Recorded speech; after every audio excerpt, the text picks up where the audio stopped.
waa laga yaabaa inaad maqashay oraahda qofnaha aaminin laakiin taa laguma noolaado hadii aad rabto in lagu aamino waa inaad adigana dadka aaminta si aad u yeelato xiriir qurux badan waa inaad bixisaa aaminaad adna lagu aaminaa laakiin ka taxadir qofka aad aaminayso isku day inaadan marnaba aaminin qof hoos ku dhigay haddaba waxaan ku hayaa 3 qof loo baahayaa inaad iska ilaaliso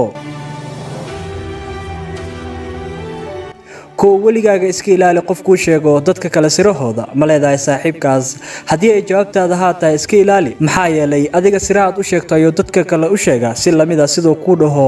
qofna u sheegin ayo qofka kale ku dhahaa kaas oo kale qofna daacad uma aha waa inaad iska jartaa la sheekaysigiisa labo qofka si xad dhaaf ku wanaajiyo waa jiraan dad wanaagsan laakiin waxa jira kuwa ku muujinaya wanaaga dadka kalena si xun ula dhaqma ugu qofkaasi dan ayuu ka leeyahay markuu dantiisa gaarana si xun ayuu kula dhaqmi doonaa saddex la wajiilaha dadka noocaas oo kale ma lahan go'aan mana ku kalsoonaan kartid inay ku taageerayaan in kale maanta ayuu ku leeyahay maalinta xigtana maskaxdiisa ayuu bedeli doonaa oo wuxuu ku dhihi doonaa maya waligaaga ha aaminin waayo isagoo balan adag kula galay ayuu ka bixi karaa waad ku maasantahay hadii aad daawatay muuqaalkan waxaan ka codsanaynaa in muuqaalkan aad la gareyso sidoo kale la wadaagto asxaabtaada si aan u helno asxaab sida adigoo kale fikirkaaga qaybta hoose faalada nagu soo gudbi waxay noo tahay dhiirigelin aad weyn